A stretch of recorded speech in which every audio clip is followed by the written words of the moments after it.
So a question from one of you guys. You ask about the anesthesia for hair transplant. Is it general anesthesia? Is it local anesthesia? Let's find out.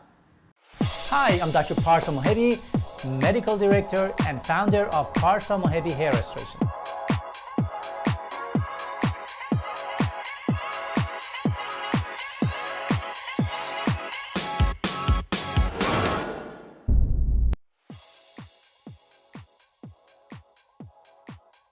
So you want to do a hair transplant procedure and you're wondering what kind of anesthesia you need. The answer is usually sedation and local anesthesia, a combination of both.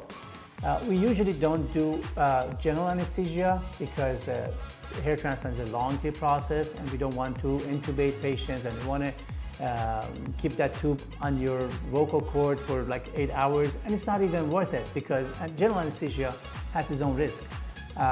And hair transplant is a skin level procedure, very minimally invasive. So the risks are so minimal that the risk of anesthesia will be probably more than that. I'm talking about general anesthesia. However, we need to do local anesthesia because we are dealing with making incisions on the scalp, extracting hair, placing them. Those all could be felt by patient if you don't have any proper anesthesia. When we take patient to the procedure room, the day of procedure, we start with giving them sedation. So they're going to be very comfortable. We give them usually Valium that keeps them relaxed throughout the whole day. At the beginning of the day, we have the choice of doing a shorter acting sedation, which I usually use laughing gas. So you're going to be breathing from this machine in and out, and that makes you very comfortable and your pain tolerance goes higher. So even those little injections, those little pinching sensations that you may otherwise feel would not be as much noticed. So local anesthesia is usually by a mixture of different anesthetic medications, and we call it ring block.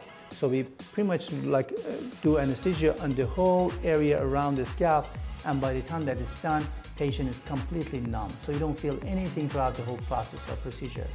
The anesthesia may last like 2 or 3 hours, so every 2 or 3 hours we have to reinforce it.